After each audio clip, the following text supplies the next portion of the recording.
環球大戰線深入世界最前線，全球各地的觀眾朋友，大家好，我是葉思密。今天大戰線的主題，我們會來關心巴拿馬撐不住，讓川普這一次真的非常着急了，他崩潰並且撂下狠話，絕不讓中國大陸來做接管。另外，今天會關心到的是前凱港的崛起，讓美國同樣是坐立不安。好，先歡迎我們的到場來賓，首先歡迎清華大學講座教授張延廷張將軍。思密好，大家好。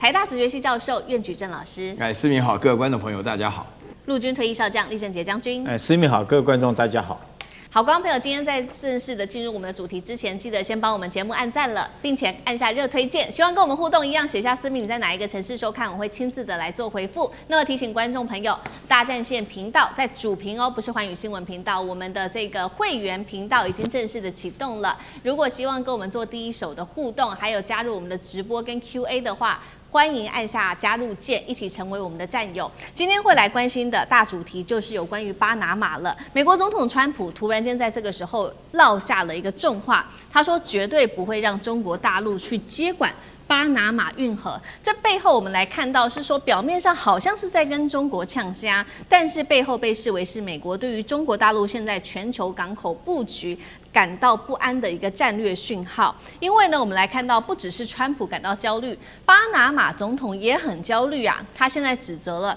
因為呢已經造成了巴拿馬的这個經濟上的重挫。他指責中方說，對到港的船舶，也就是巴拿馬相關的船舶的這個國家呢，展開了港口國的監管制度檢查。那麼對於巴拿馬來說，有非常重大的影響。所以我們就看到他話一說完，中國駐美國的大使謝鋒是立刻回向了總統。他說：“我們中企從1997年開始就獲准經營巴拿馬運河兩端的港口，30年之間我們合作的都非常的順暢。怎麼在今年你突然間判決，突然間沒收接管，把我們給驅逐出境？”他說：“明眼人都看得出來，這就是一個政治上面的操作手段啊！你巴拿馬今天契約想撕就撕，經營者想要驅逐就把它驅逐，還有誰未來敢來跟你們合作？還有誰未來敢跟你們一起來做投資呢？”中國的反制確實現在是直接影響到了巴拿馬的命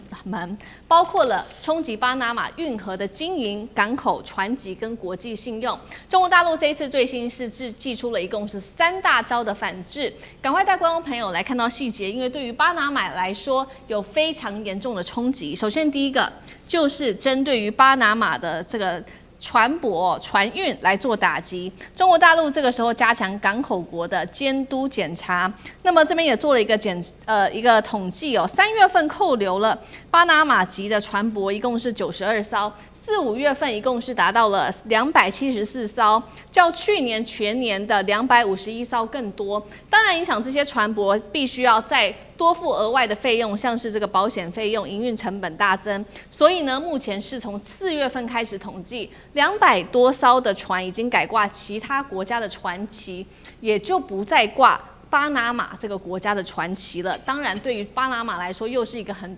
大的一個商業上的損失。第二個，中國大陸祭出的就是法律戰了。長江和記最新呢，他已經這個提出對最高法院裁決提出了一個國際的仲裁，要求當地巴拿馬必須索賠20億美元，這個是在法律層面。最後是在貿易跟投資的一個反制哦。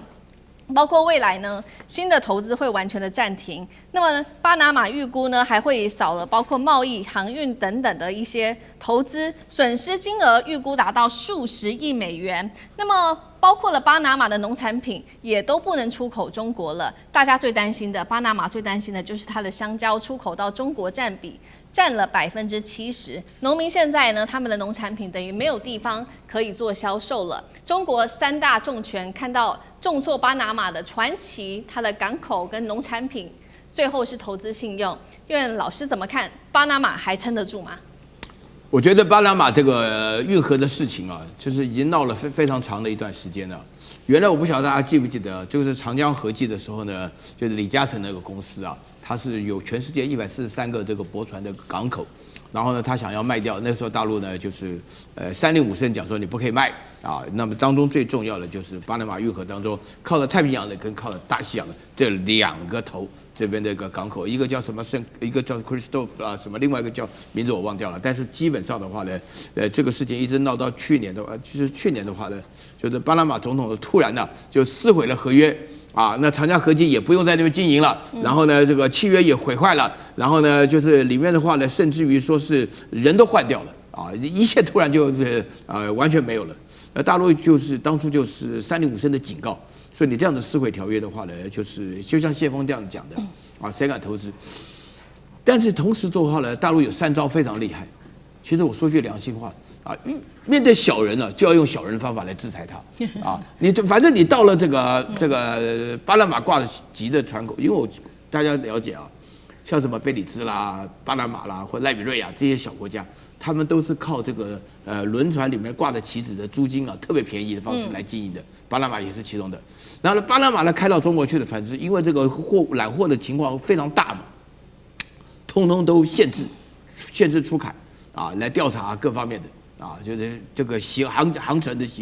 興起啊，就出現了大麻煩。那這樣麻煩的話呢，那其他船工公司啊，就是經不起這個成本上的損失，所以呢就要換那個耕駐地啊，只要一換旗子，那就沒事啊。所以說大家心裡很明白，就是中國給這個巴拿馬使绊子。說句良心話，你對我不仁，我只好對你不義，這是第一個。第二個的話呢，長江合記的話，也透過法律制裁啊，因為他們本身的契約還沒有到期。我如果說是沒有記錯的話，還剛延長了30年呢。然後呢，這個契約馬上就毀掉了。毀掉以後呢，他們的要求賠償20億美金啊，這個數字非常大啊。然後第3個部分呢，就是任何只要有關於巴拿馬進來的什麼香蕉啦、咖啡啦啊，都想都不要想啊，大陸也都不要了啊，都不要的話呢，這個巴拿馬呢馬上就感覺到他原來呢盡心盡力為了承歡於美國所做的這一套的話呢，美國的話呢也沒有理，就川普講的這些話基本上口惠而實不至啊，什麼中國不能夠控制這個中國不能夠擁有這個巴拿馬運河這個管理權什麼的。中國沒有擁有巴拿馬運河的管理權，也只是經營它的港口。經營它的港口的原因，是因為這個中國人就李嘉誠這經營的比這個原來巴拿馬自己經營的要好，就這麼簡單。生意上就是生意上來往，所以說呢，中國本身呢，但是我話整個說起來的話，謝峰這次講話的話，我感覺到外交戰狼又回來了。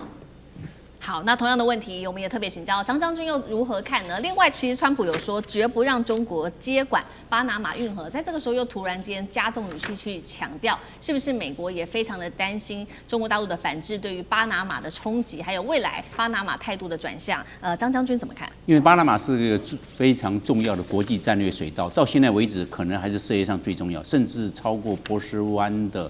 我們的荷姆斯海峽。因為那是能源，但是巴拿馬是關鍵的2大洋，世界上2大洋，大西洋跟太平洋。他們如果沒有巴拿馬運河的話，他們繞過去要多了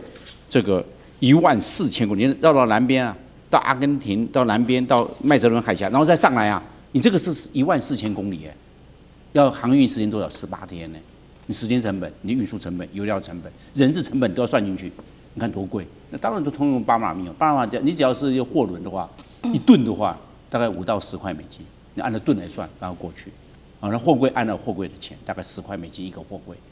所以它非常重要。你在這個航運在時間，所以我要認為在這一方面呢，是因為我認為這商業契約的問題已經提高了政治問題了，所以今天川普他會出手，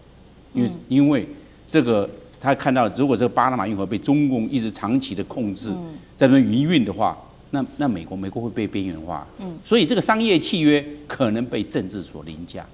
那川普就要出手。因為什麼？因為中國一直牢牢控制住了，那錢開港出來了，所以這一個是一個政治力介入的一個非常典型的。第二個，我們要從來開地緣戰略，因為巴拿馬是屬於加勒比海，美國也面對了加勒比海啊。很簡單啊，墨西哥、美國都面對着加勒比海啊。墨西哥灣現在美國改為美國灣了，那加勒比海，你巴拿馬就在加勒比海裡面了，那現在美國是不是想要做3大王？當然嘛，你中國大陸進來的，美國當然要在這方面，他會吃味啊。我是加勒比海國家之一，結果是美國控制了這個巴拿馬運河，巴拿馬整個長度是82公里啊，是很重要的，也是巴拿馬非常重要的收入。現在巴拿馬人口的人均所得是16000塊美金，也是靠巴拿馬運河這個地方，我可以很多的收入。巴拿馬人口不多啊，才436萬啊，但是它很大，它比两個台灣呢，它是75000平方公里的土地了，蠻大的。你不要，那運河是運河啊，巴拿馬那麼多腹地，所以剛才講到那個苑教授講到了咖啡、香蕉，那因為剛好那個緯度就是這個咖啡跟香蕉。巴拿馬我去過嘛，我對這個很了解，就這個尤其氣候蠻炎熱的。第三個，我認為這是影響力的問題，國際的影響力。如果巴拿馬運河被中國大陸所控制，這個戰略咽喉被控制的話，美國的這個在世界上的地位的指標性會下降。為什麼？就在你家後院呢，結果巴拿馬整個的營運按照契約，整個是中國大陸所控制，會對中國大陸來說產生擴散效應，從巴拿馬運河會輻射到整個南美洲。一個是前開港，一個是巴拿馬運河，輻射到整個南美洲的地方，都被中國大陸慢慢影響，就是我們所說到的南方市場。那這樣的話，是不是美國就衰弱了？中國大陸是不是崛起了？那美國是不是在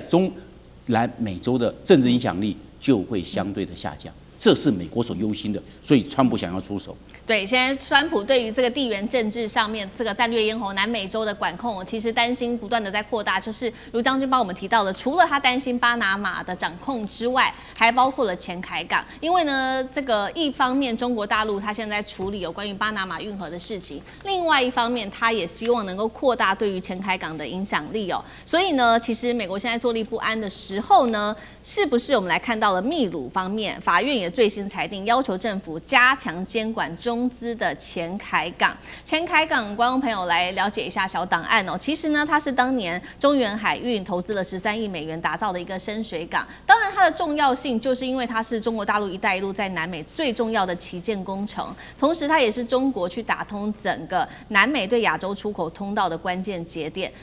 對於習近平來說，他非常重視這裡，所以他2024年的時候曾經親自到當地去主持開港啟用之後，還幫助了秘魯它的出口在這邊突然間創下了新高。對於美國來說，我們剛剛提到，等於它的後院失控了，所以他現在也開始炒作各種的理由，包括說中國大陸在這邊有安全上、地緣上面的控制等等哦，還有主權問題等等。那秘魯接下來會怎麼做？其實關鍵也是跟這個巴拿馬有點類似的。但是秘魯真的敢對中國做反制嗎？原因是因為中國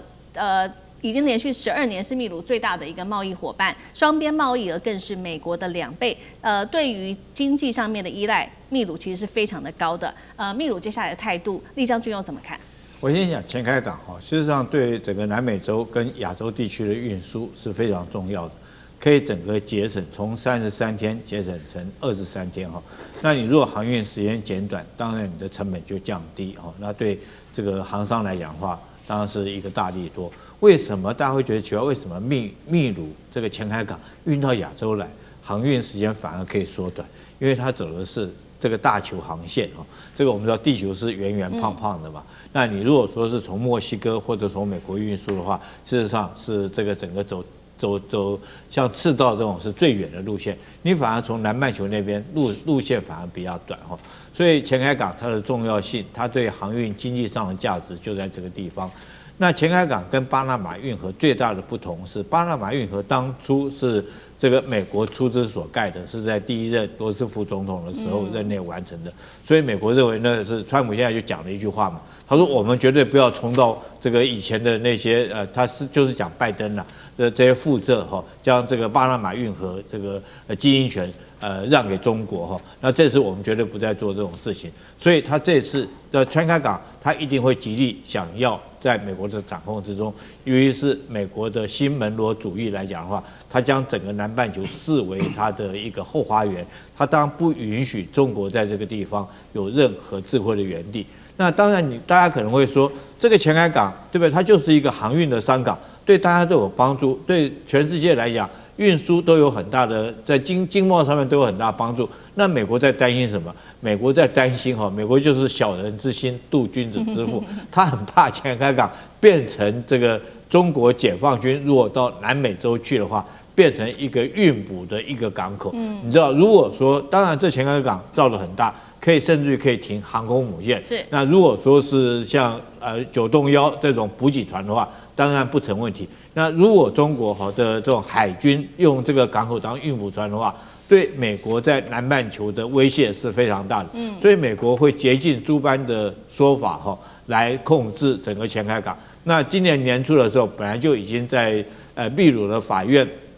已經申請過一次的這種法律的訴訟那時候裁判，因為這個港口本來就是中資的那你這個政府你憑什麼去過度的干涉去管這個港口？當然那時候法院裁定是不可以管，可是美國它不死心他一直怂恿秘魯要再重新再管控這個港口。所以說這一次來講的話，當然是說這個就推翻年初的裁決，要比較這個要監管這個港口。但是我特別講，如果說你真的是這個秘魯政府如果監管這個港口，對你來講，中國有很多的工具箱，巴拿馬血淋淋的例子就擺在前面，立陶宛也是如此。那中國可以用哪些手段呢？第一個就是這個，他當然我可以申請國際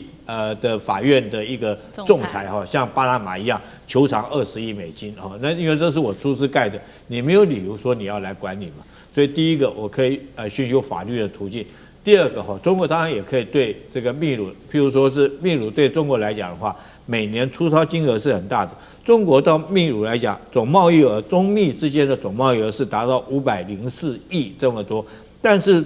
從秘魯進口的只有178億。反而秘魯那邊到中國的中國到秘魯去的是178，秘魯賣到中國的是比較多，是326。那大部分都是什麼？都是農產品啊、漁業產品啊，或者是它的鐵礦、銅礦這些東西。你要知道，鐵礦中國大可以跟澳洲來買嘛，澳洲現在關係也很好。銅礦來講，還有很多國家也有相關的銅礦。那農產品，那這種狀況更不用講了。所以它也可以跟巴拿馬一樣，在農產品這方面來講的話，減少對你的採購，那秘魯來講，經濟就會受到影響。第三個，如果說是中國也管制秘魯到這個亞洲地區的船隻，它也相關給它做同樣的方式檢查來講的話，對於秘魯來講，那這個航運本來一個金雞母能夠賺的錢，那從此賺不到這個錢，對秘魯來講損失會非常大的。好，謝謝酈將軍。那我們休息一下，馬上回來。觀眾朋友們，我們要開會員頻道啦！因應呢美中、中東還有印太的亂局，你看到的是新聞，我們看到的是背後誰在操控這個世界。加入會員可以取得獨家視角的通行證，你將優先取得更深的觀點判讀，包括了核心真相分析、歷史脈絡拆解、局勢推演邏輯。同時解鎖會員勳章、優先互動權、問題解析、幕後花絮，支持我們制作高品質的影片。點擊下方的加入鍵，一起成為戰友吧！我們會員頻道見。